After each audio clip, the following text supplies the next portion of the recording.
Hello everyone, welcome to primary masters. मैं हूं गरिमा।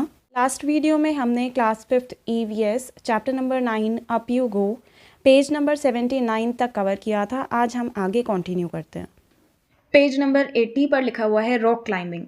ये है 10 फरवरी 1984 की बात, यानी कि और 5 दिनों के बाद वाली बात। We had to climb 15 kilometre to reach Tekla village. It was at a height of 1600 meters. Our rucksacks had all that we may need: food packets, water bottle, rope, hook, plastic sheet, diary, torch, towel, soap, wind cheater, whistle, glucose, jaggery, चना and some other snacks. अब यहाँ पर जब वो mountaineering कर रहे थे तो अलग अलग दिनों में बहुत अलग अलग चीज़ें जो है उन्हें करनी होती थी। इसी तरीके से कुछ दिनों पहले उन्होंने रिवर क्रॉसिंग की थी। बीच में भी उन्होंने बहुत सारे ऐसे माउंटेनियरिंग की एक्टिविटीज़ की होंगी, लेकिन उनमें से जो स्पेशल है वो उन्होंने यहाँ पर मेंशन की, जैसे रॉक क्लाइंबिंग। तो 15 किलोमीटर उन्हें अब ट्रैक करना था टेकला विलेज तक पहुँचने के लिए, जो कि 1600 मीटर्स की हाइट पर था। उनके रक्सैक में ये सारी चीज़ें थी जो उनको अब ज़रूरत पड़ने वाली थी, जिस तरीके से फूड पैकेट्स होते हैं, water bottle, rope, hook, plastic sheet, diary, torch, towel, soap, windcheater एक ऐसी जैकेट होती है जिसमें हवा जो है हमारी बॉडी पर नहीं लगती है, वरना जो ऊन वाली स्वेटर होती है उनमें से हवा जो होती है वो क्रॉस करके हमारी बॉडी तक पहुंच सकती है।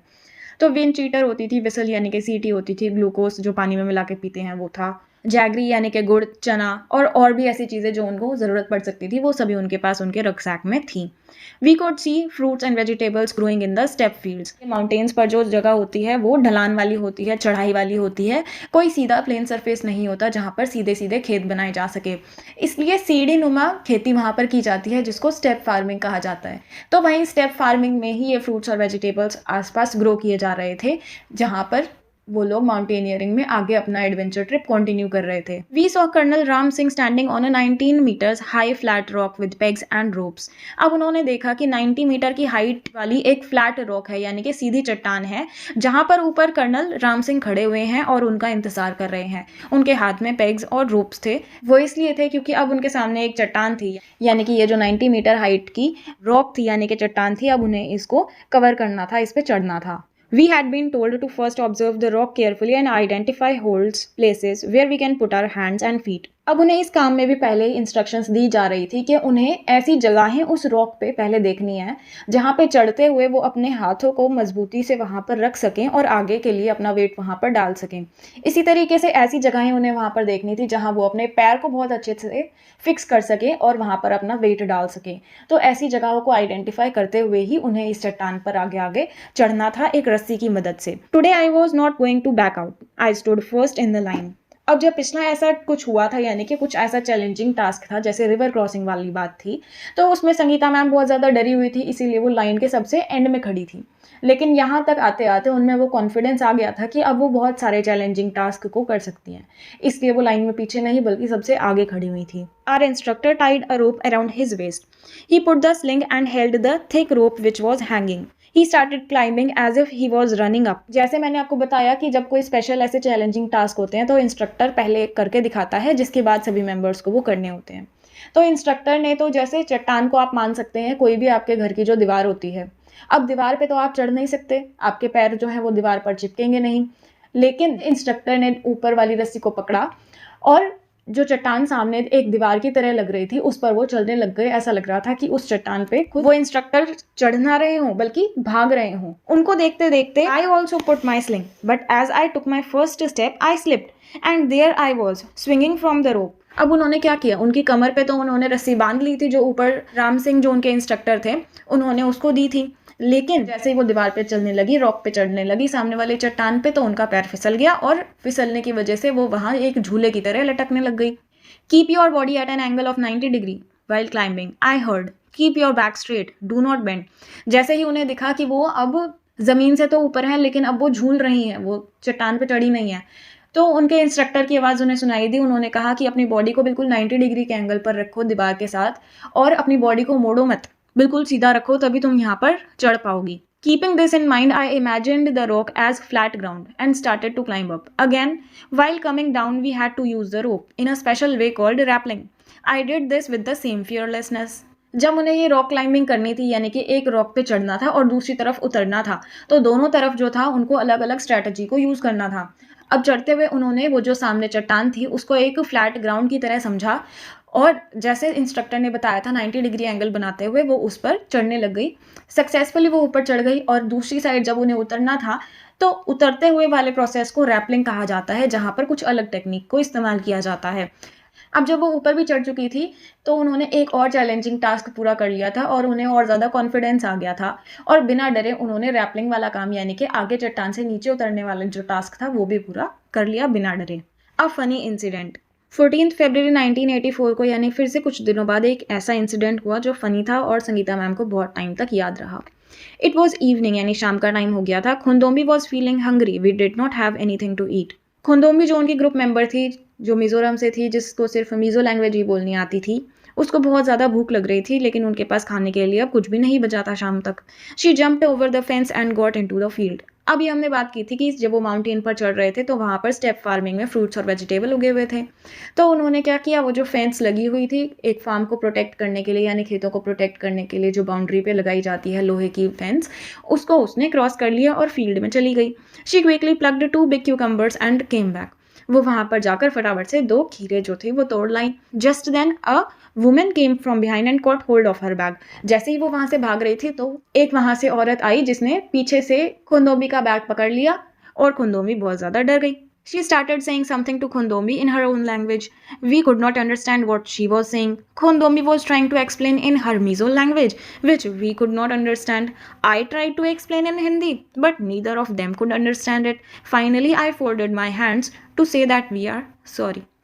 अब यहाँ क्या हुआ, खुंदोमी फेंस क्रॉस करके गई क्योंकि उसको भूख लग रही थी, खाना उनका खत्म हो चुका था। उन्होंने वहां खीरा देखा, खीरा वो लेकर आने लगी, लेकिन हो सकता है जिसका वो खेत था उन्होंने खुंदोमी को पकड़ लिया। वो खुंदोमी को अपनी लैंग्वेज में कुछ कहने लग गई। अब पता नहीं वो क्या कह रही थी, कुछ समझ ही नहीं आ रहा था क्योंकि वो जो कह रही थी वो अपनी पहाड़ी भाषा में कह रही थी और पहाड़ी भाषा ना खुंदोमी को समझ में आती थी ना संगीता मैम को।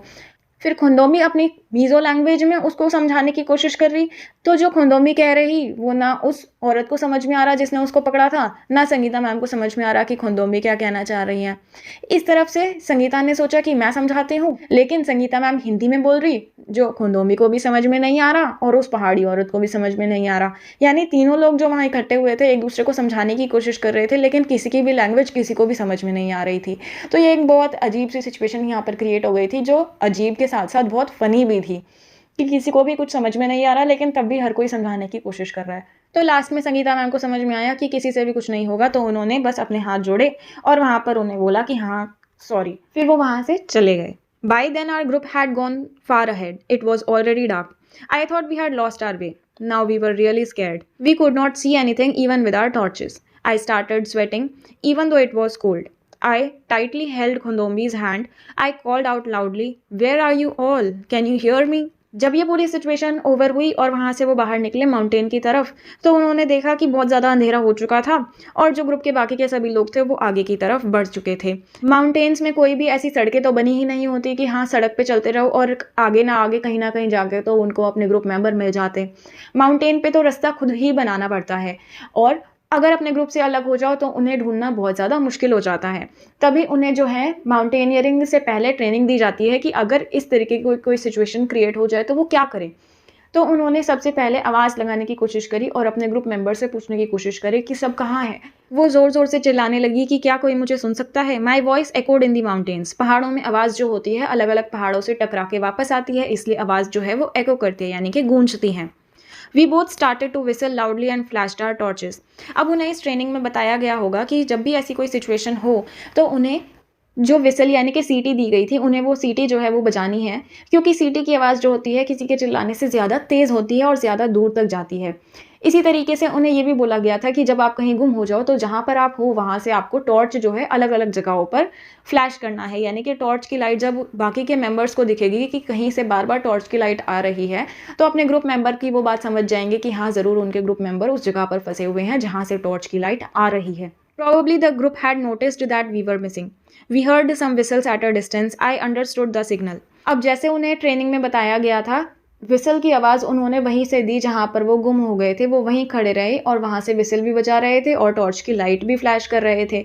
तो उनके ग्रुप मेंबर्स ने उनकी ये सिग्नल को समझा और उन्होंने अपनी तरफ से भी विसल्स बजानी शुरू कर दी। जब उनकी विसल्स की आवाज़ संगीता मैम और खुंदोमी को सुनाई दी तो यानी वो समझ गई कि उनके ग्रुप मेंबर्स को समझ आ गया है कि अब उन्हें संगीता मैम और खुंदोबी को ढूंढना है, उनके पास जाना है। We held each other's hand tightly and waited. वो दोनों यानी संगीता मैम और खुंदोबी एक दूसरे का हाथ पकड़कर वहाँ पर खड़े हो गए और वेट करने लगे उनके ग्रुप मेंबर्स के वहाँ पर आने का। Khundobi felt that we should keep talking. Khundobi को ऐसा लगा कि उस टाइम पर उन्हें बातें करते रहना चाहिए, ना कि सिर्फ अकेले शांत खड़े रहना चाहिए, ताकि उन्हें जो डर लग रहा था गुम होने का वो डर कम हो सके। तो she started singing a Mizo song loudly. After some time we saw them coming towards us. At last we were with the group again. हालांकि मीजो जो लैंग्वेज थी, जो खुंदोबी को आती थी, वो अपनी ही लैंग्वेज में कोई ना कोई गाना जो है गा रही थी, और संगीता मैम को कुछ भी समझ में नहीं आ रहा था कि वो गाना गा रही है या कुछ कह रही है, लेकिन उनके बोलने के तरीके से ज़रूर वो समझ रही थी कि उन्हें कोई ना कोई गाना ही समझना चाहिए, जिस तरीके से अब वो खुंदोबी बोल रही थी। और आखिरकार थोड़ी देर में उनके ग्रुप मेंबर्स जो थे वो वहाँ पर आ गए, अपने ग्रुप से वो मिल गए। ये वीडियो यहीं तक, आगे का चैप्टर नेक्स्ट वीडियो में डिस्कस करेंगे। ये वीडियो अगर आपको अच्छी लगी है तो शेयर ज़रूर करिए अपने फ्रेंड्स के साथ, वीडियो को लाइक करिए, अपने व्यूज़ कमेंट में लिखिए, और चैनल को अगर अभी तक सब्सक्राइब नहीं किया है तो ज़रूर सब्सक्राइब करिए।